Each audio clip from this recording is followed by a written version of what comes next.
qui unissent ces deux mêmes atomes. Si c'est une liaison simple, ce n'est pas la même chose que si c'est une liaison double. Quelques exemples. Vous avez ici une molécule d'eau et vous allez la déformer en tirant vers la gauche sur l'oxygène. Et vous allez avoir une contraction de la liaison OH et une élongation de la liaison OH à droite. Contraction à gauche et ici, dilatation à droite. Vous avez une certaine longueur d'onde dans le vide qui permet de réaliser ce mouvement de la molécule et ce mouvement des liaisons. Vous avez une deuxième élongation. Cette élongation consiste à tirer sur l'oxygène vers le haut et à tirer sur les deux hydrogènes vers le bas. Vous allez alors avoir un allongement des deux liaisons oxygène-hydrogène. Une autre longueur d'onde dans le vide, infrarouge, permet de réaliser ceci. Enfin, vous avez une déformation, donc plus une élongation, mais une déformation angulaire, c'est-à-dire que vous prenez votre oxygène, vous le baissez brutalement vers le bas et les deux liaisons avec hydrogène vont remonter immédiatement sur les côtés. Vous avez alors ici ce qu'on appelle une déformation angulaire et vous avez une autre longueur d'onde dans le vide qui permet de réaliser ce mouvement de la molécule. Lorsque pour chacune des situations, la molécule reçoit exactement l'énergie associée à la longueur d'onde que l'on vient de citer, alors le mouvement décrit apparaît et se manifeste. De la même façon pour la molécule de dioxyde de carbone qui vous est proposée, vous prenez une molécule de dioxyde de carbone, vous déplacez brutalement le carbone vers la gauche, les oxygènes vont vers la droite, vous avez alors une contraction de la liaison carbone-oxygène de gauche et une dilatation de la liaison carbone-oxygène de droite, vous avez une certaine longueur d'onde qui permet de réaliser ceci. Vous prenez un carbone qui à l'inverse est fixe, vous avez les deux oxygènes qui se rapprochent vers ce carbone fixe, vous avez alors une autre longueur d'onde qui permet de réaliser ce mouvement coordonné des deux liaisons covalentes de cette molécule. Et puis vous avez une déformation angulaire qui vous est proposée comme dernier exemple. Vous prenez le carbone de la molécule, vous le tirez non pas vers le haut, mais vers le haut et vers la droite. Vous avez les deux oxygènes qui vont vers le bas et vers la gauche, et vous avez une autre longueur d'onde qui permet de réaliser ce mouvement coordonné des deux liaisons covalentes de la molécule. À la différence d'un spectre ultraviolet visible, la grandeur mesurée en spectroscopie infrarouge n'est pas l'absorbance, mais plutôt la transmittance. Pour mémoire, l'absorbance est la capacité d'une espèce chimique en solution aqueuse colorée à absorber une partie de la lumière incidente. La transmittance, c'est la capacité d'une espèce chimique colorée en solution aqueuse, ou pas colorée puisqu'il s'agit d'infrarouge, à transmettre, donc l'opposé en quelque sorte de l'absorbance, l'inverse de l'absorbance, à transmettre l'intensité lumineuse incidente. La transmittance T lambda 0, vous soulignez en rouge T lambda 0, transmittance, d'une espèce chimique pour une longueur d'onde infrarouge dans le vide fixé, c'est noté T lambda 0. Cette grandeur est exprimée en pourcentage, abrégé %. Vous soulignez en rouge en pourcentage. Comment construit-on la grandeur transmittance? Tout simplement en prenant l'intensité transmise sur l'intensité incidente multipliée par 100. Vous pouvez encadrer en rouge cette formule, elle est relativement simple à retenir. Autre définition, le nombre d'ondes. Alors le nombre d'ondes, c'est historique. On a pour les spectres infrarouges utilisé plutôt ce qu'on appelle le nombre d'ondes plutôt que la longueur d'onde dans le vide, comme outil expérimental. Et en fait, le nombre d'ondes, ce n'est rien d'autre, en centimètres moins 1, que l'inverse de la longueur d'onde dans le vide. Par conséquent, vous avez appris que le domaine des longueurs d'onde dans le vide était compris entre 2,5 10-4 et 2,5 10-3 cm. Vous pouvez trouver le domaine des nombres d'ondes dans le vide, compris entre 4 10 puissance 2 et 4 10 puissance 3 cm moins 1, car il suffit de prendre les valeurs 2,5 10-4 et 2,5 10-3 et d'en prendre l'inverse. Donc pas besoin d'apprendre par cœur l'encadrement des nombres d'ondes, ça se retrouve à partir de l'encadrement des longueurs d'onde dans le vide. La courbe représentative de la fonction T lambda 0 en fonction de lambda 0, attention, cette fois-ci on ne représente plus l'absorbance pour les infrarouges mais la transmittance, vous encadrez en rouge ceci, constitue le spectre infrarouge et vous soulignez en rouge spectre infrarouge. Remarque, bien entendu puisque l'absorbance est l'opposé de la transmittance, lorsque j'ai un pic d'absorbance, j'aurai un creux de transmittance, et inversement, lorsque j'ai un pic de transmittance, cela signifie que j'ai un creux d'absorbance. Petit 3, lecture d'un spectre infrarouge. Deux zones distinctes d'un spectre infrarouge permettent une analyse plus ou moins fine de l'espèce chimique étudiée.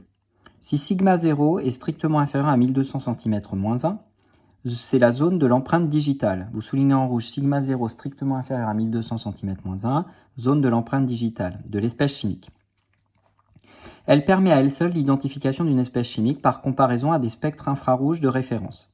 Cette zone est toutefois extrêmement complexe à analyser et n'est donc pas au programme de première spécialité. N'oublierez pas de mettre l'infinitif à analyser.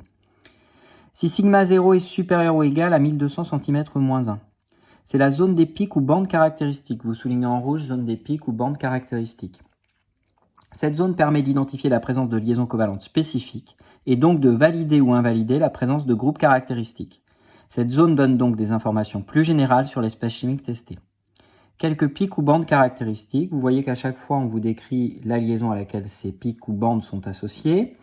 Le contexte moléculaire, c'est-à-dire ce qu'il y a à côté ou autour de cette liaison.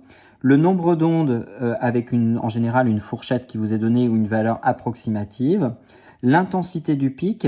Et pour finir, des remarques si il y a une bande, plusieurs bandes. La largeur des bandes. Voilà, quelques remarques générales sur la forme de ces bandes. Nous allons pouvoir maintenant traiter un des exemples du cours ensemble et non pas un des exemples de l'activité expérimentale. Voilà. Le premier exemple qui vous est proposé, c'est le spectre infrarouge de la propane 2-on. Pour le spectre infrarouge de la propane 2-on, vous pouvez constater qu'il y a déjà la frontière de tracé entre la zone de l'empreinte digitale. Alors attention, l'axe des sigma 0 est toujours fléché, ou du moins très très souvent fléché, de façon inverse, c'est-à-dire que les plus petits nombres sont à droite et les plus grandes valeurs sont à gauche.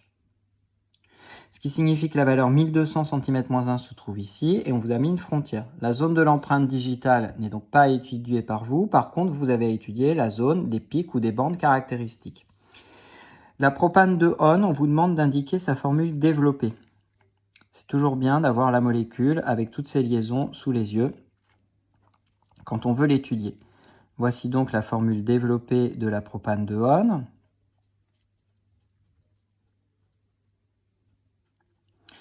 Et cette molécule que vous êtes en train d'étudier, on vous demande d'y associer tous les pics caractéristiques que vous avez dans le tableau, que vous n'avez absolument pas à connaître, bien entendu.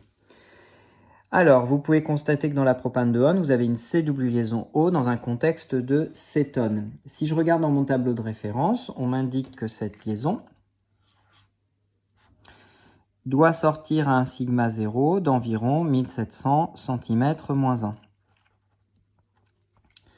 Je vois que j'ai des liaisons carbone-hydrogène qui sont dans un contexte totalement quelconque.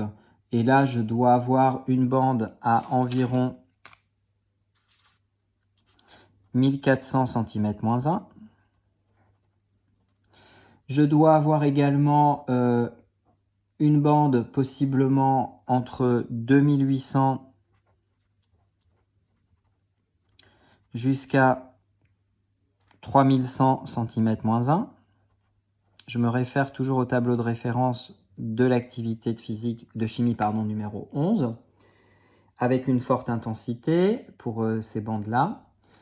Et puis j'ai les liaisons CC, alors là ce sont des bandes qui sont souvent peu exploitables, mais elles peuvent être associées à ce qui est présent sur le spectre.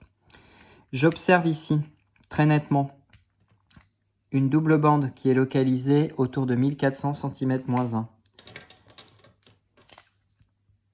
Une bande, d'ailleurs qui est constituée de deux pics, avec deux pics, vers 1400 cm-1, associés, grâce au tableau de référence, à liaison CH. Je peux peut-être vérifier que j'ai une bande de 2800 à 3100 cm-1. On a une bande, j'ai oublié de dire que cette bande, était intense. Très visible. On a une bande peu intense.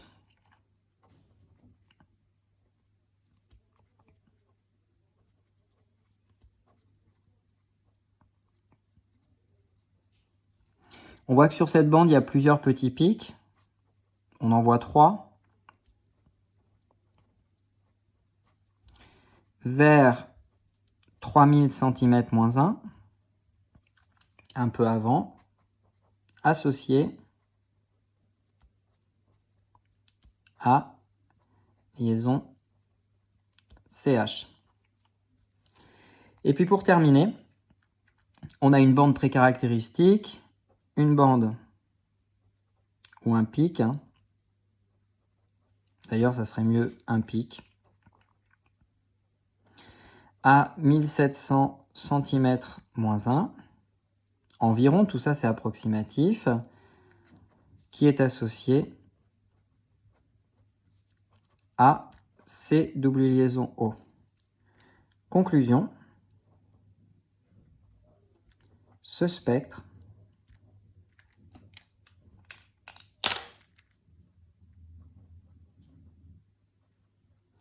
concorde avec la molécule associée. Il y a de fortes chances pour que le spectre soit bien celui de la molécule qui est annoncée. Voilà pour la fin de ce cours pour aujourd'hui. Je vous invite à faire les derniers exemples du cours. Vous en aurez la réponse très prochainement. Bonne fin de journée. Au revoir.